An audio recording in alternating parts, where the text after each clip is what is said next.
તો કડદાનો કકડાટ હતો તે વધતો જઈ રહ્યો છે। બોટાદના હળદળમાં ઘર્ષણને લઈ હવે એપીએમસી ચેરમેને પણ આક્ષેપ કર્યા છે।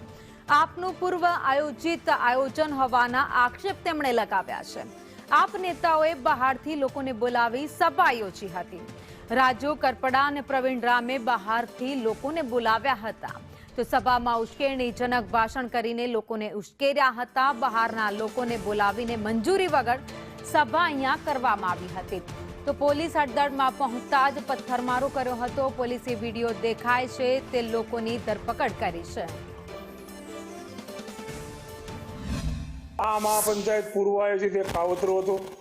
છેલ્લા 3-4 દિવસથી બોટાદ ખાતે કડદાના વિષયમાં મોટા પાયે હલ્લાબોલ કરી અને સમગ્ર રાજ્યમાં આમ આદમી પાર્ટી જાણે ખેડૂતના મસીહા હોય એવી પ્રયત્નો કરવાના ભાગરૂપે આ મહાપંચાયતનું આયોજન કરવામાં આવેલ।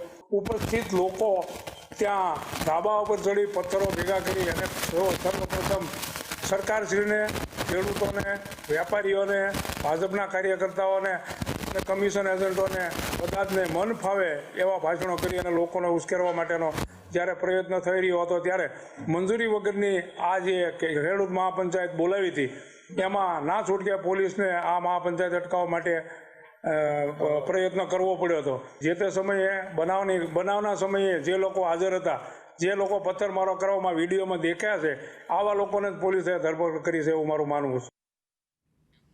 તો બોટાદના હળદળમાં ઘર્ષણ મુદ્દે ભાજપે પણ આક્ષેપ કર્યા છે।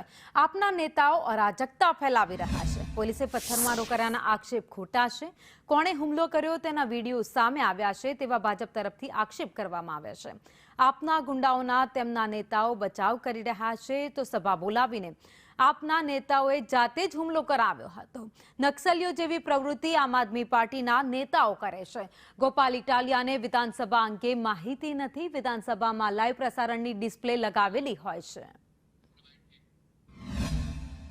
આજ બોટાદની અંદર આ ઘટના બની। પોલીસ શાળા 10-15 બુટલેગર લઈને આવ્યા। ઈ બુટલેગરોએ પથ્થરમારો કર્યો। પછી પોલીસ ગામ આખું ચારે બાજુથી ઘેરી લીધું અને ગામના ખેડૂતોને બેફામ માર માર્યો। પોલીસના માણસોએ પોલીસની ગાડી ઊંધી લગાવીને હળગાવી દીધી। પછી એને માણસો પાછા કેમેરો લગાવી જોવો અમારી ગાડી હળગાવી દીધી। દોસ્તો બુટલેગરોએ પોલીસના ડોકા કાપી નાખ્યા ત્યારે તો કોઈ બોલ્યું નહીં। સભા કોણે બોલાવી હતી? સભા તમે બોલાવી હતી।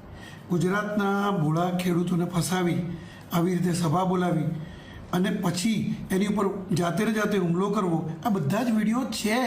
કોણે હુમલો કરાવ્યો, કોના હાથમાં પથ્થર છે, કોણે પોલીસ વાન ઊંધી પાડી, બધા જ વિડીયો છે। મારા ગોપાલભાઈને કહેવું છે અને સુદાનભાઈને કહેવું છે અને એ લોકોની ધરપકડ કરવામાં આવી છે। એટલા માટે તમે એનો બચાવ કરો છો કે એમને ખાવાનું નથી આપ્યું, આ નથી આપ્યું, તે નથી આપ્યું। તમારા ગુંડાનો તમે બચાવ કરવા માટે બહાર મેદાને પડો છો।